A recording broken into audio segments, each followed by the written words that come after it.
it all in. It's the same with Homer. It's the same with many other epics in different parts of the world. So it's not that he's saying that the Mahabharata didn't happen, but it didn't happen as narrated, which is a very different thing.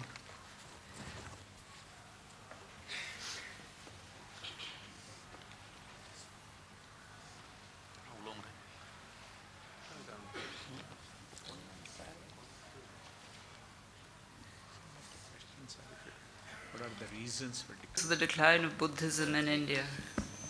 2 questions. Yeah.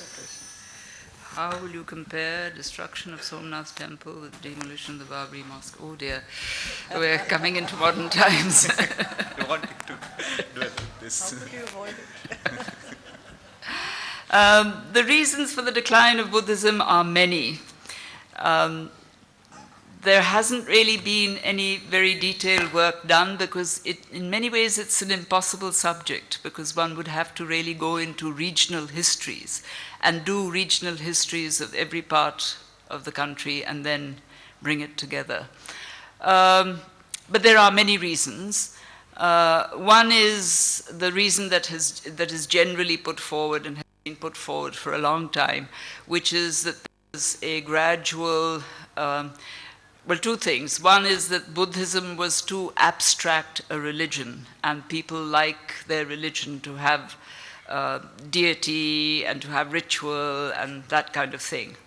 Now, this is, of course, a confusion between primary Buddhism as preached by the Buddha in the early centuries when he was alive in his early years, which was in fact a religion without too much ritual and certainly without deity, because it was a religion and it wasn't really a religion, because the Buddha said the presence or absence of deity is irrelevant. We'll never know whether there are deities or not, and it's completely irrelevant. Later on, of course, as it grew in support and strength, there was the notion of, in some cases, even the deifying the Buddha himself, which he would have strongly disapproved of, and in other cases of bringing in a whole lot of other celestial beings, like arahants and bodhisattvas and so on, which gave a complete panoply of ritual to the religion and made it anything but austere and puritanical. So that reason doesn't really hold. There is another reason that's put forward sometimes, that in fact Puranic Hinduism, in a sense, subsumed Buddhism. That is, that a lot of the ideas of Buddhism were brought into Puranic Hinduism. And therefore, the main thrust of Buddhism was lost. My own feeling is that one of the biggest problems was that Buddhism was not really given to the ethics of a caste society. It was given to the ethics of really a society in which human beings had, ethically at least, morally, an equality.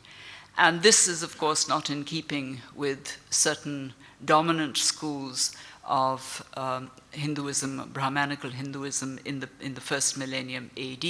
So possibly that was one area of contention. Much more important, I think, and something that is never given as much importance as it should have, is that in the period roughly after the Guptas, that is roughly after the 4th, 5th centuries AD, a lot of these new Kshatriyas that I was talking about, these feudatories from below who had land grants and estates which they enlarged and they captured and conquered and so on and made themselves into kings. When they became rulers and took the title of Maharaj, they asked the Brahmins to legitimize them.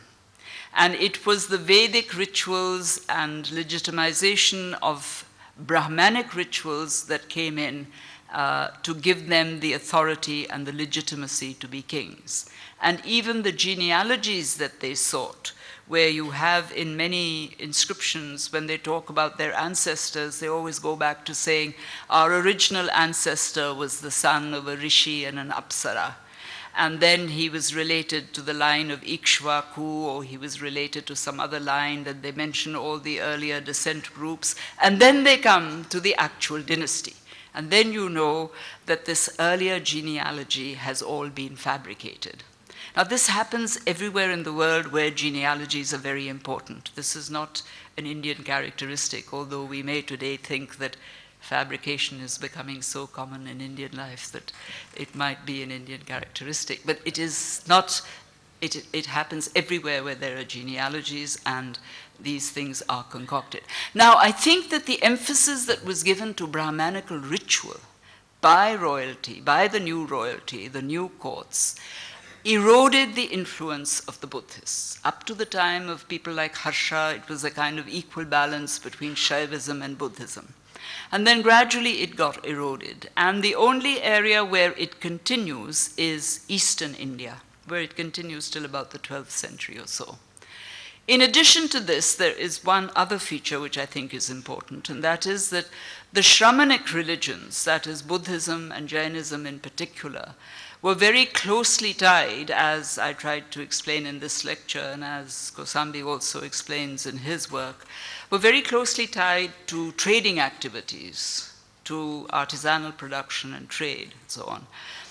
As you get moments of decline in trade in certain regions, like in the Ganges Valley, when trade seems to decline in the post-Gupta period, there is also a decline in patronage to Buddhism. But in Eastern India, that is in Bengal and what is today Bangladesh, in that area, trade continued, because that was the major area then from about the 9th century AD onwards that was trading with Southeast Asia. There Buddhism flourishes. It flourishes right up till the 13th, 14th centuries, has very close links with Tibet, and a lot of coming and going between Buddhism in Tibet and Buddhism in Eastern India. So I think that one really has to look at this question in terms of A, philosophical changes, B, changes in society and rituals and the level at which Buddhists and Brahmanical rituals were maintained, and C, the economics of trade, which I think are important. And all of these led to the decline of Buddhism. Now, this difficult question on the destruction of the Somnath temple with the demon. First of all, the interesting thing about the destruction of the Somnath temple is that it wasn't destroyed in one go, as we are all told in our history textbooks. Even Mahmud of Ghazni's raid was largely a destruction of the image, of the icon, the Shivaling, and occasionally here and there other icons were destroyed. The temple was intact. The temple then declined with lack of patronage. Do remember one thing, that all buildings, whether they are temples or mosques or chaityas or palaces, have to be maintained. We all know this, don't we? Governments put up large buildings and they don't maintain them and they go into a state of collapse. Buildings have to be maintained. So the first question one should always ask when one is looking at what has been destroyed as a temple is, what happened to the maintenance? Was the maintenance withdrawn? Was for some reason, for example, if it's a temple that was built by a royal grant, did the grant continue? Or did royalty become lackadaisical and give more money to some other temple, and the other temple comes up and the first temple goes into a state of decline? There are sporadic attacks on the Somnath temple. And what is interesting is that if you read the chronicles in Turkish and Persian of the various sultans, whether they are the Gujarat sultans or the Delhi sultans, they keep on saying, and so Khan, who was the general of Sultan so-and-so, went out and destroyed the temple, not destroyed, damaged the temple of Somnath and converted it into a mosque. 50 years later, you have another chronicler who says, such and such a general of such and such a sultan went out and destroyed the temple of Somnath and converted it into a mosque. And this goes on. And the historian says, but wait a minute, it was already converted into a mosque. So what were they constantly destroying? Why do they keep on saying they destroyed the temple and converted it into a mosque when it was already earlier converted into a mosque? So there's a certain rhetoric going on in these Turkish-Persian chronicles, which is a rhetoric that we have to be, again, we have to be rational and analyze the rhetoric and find out why this is being said. Then we come to a very big temple that is built there by the Chaulukyas. Kumarapal, the famous king, the Chalukyan king, builds on the basis of the Somnath temple a new temple. And what do the Jain chronicles tell us? There is a Kumarapala Charita, which is written by a Jain scholar. And he says that the older temple was in a state of disrepair because of bad ministers, kumantri, and because of the sea spray from the sea. The temple was right on the edge of the shore. The sea spray weathered the temple, and it became an object of disrepair. So Kumarapala says, remove this damaged temple, and I will put up a new temple, which he does. That temple again continues for a long time, but is continually, according to the Persian chronicles, attacked and turned into a mosque. And so we have the same story again. It was attacked, it became a mosque, and 100 years later another person came along and attacked it, converted it into a mosque. Now the point, of course, is that once the Chaulukyas decline, then the maintenance of the temple doesn't have a grant any longer. So obviously that temple, however great it might be, is liable to go into a decline unless the ordinary people are giving a maintenance grant. And we find from the inscriptions that they're all busy building new temples, and very little is said about the temple of Kumarapala. Now, what I'm trying to suggest here is not that Ghazni did not attack Somnath, or that these other sultans and their generals didn't come along and remove idols and damage bits of the temple and so on. What I'm suggesting is that the destruction of a major building, like a major temple, has many, many causes, the decline of such a building. It is not just the destruction. I mean, the destruction has to be viciously violent to knock down a complete temple. It was a large temple after all. And what survived of Mahmud's raid is obviously not the destruction of the temple, because there are these continual things about X went there, Y went there, Z went there, and they're all destroying the same monument again and again. So there is something there that needs to be looked at much more. The Babri Masjid is, of course, connected to the Somnath temple because the Rath Yatra started at the Somnath temple. And I was, in a sense, surprised at the statement that it was seeking vengeance on the destruction of the Somnath temple. And I thought to myself, it takes 1,000 years to seek vengeance? Surely, if vengeance was to be sought, it should have been sought much, much earlier. But anyway, what is interesting about the whole connection of the Rath Yatra with the Somnath temple is that there was a huge revival of what one can only call the mythology of the Somnath temple in Gujarat by people like K.M. Munshi. Munshi wrote a novel called Jaya Somnath, which was then translated into Hindi as well, which is a great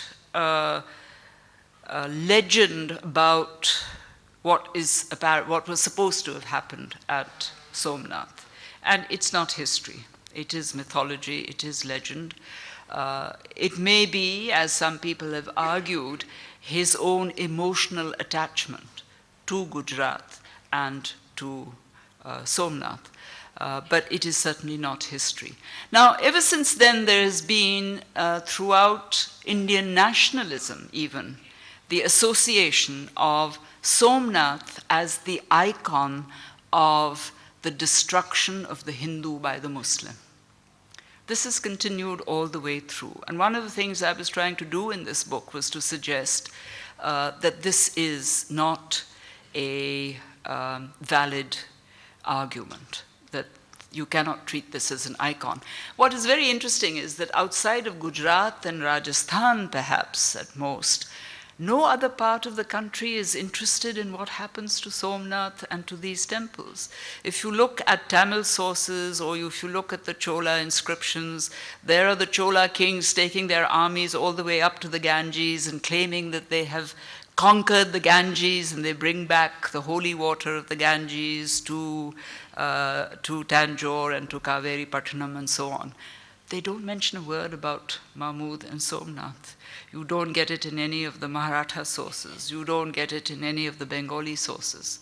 And as I said, the only sources that refer to it are Gujarat and Rajasthan, which were the areas that were, in fact, influenced by this. So one can't really treat it as an icon of the relationship between the Hindus and the Muslims. And then, of course, there is the question that the destruction of the Babri Masjid was a very major once and for all destruction.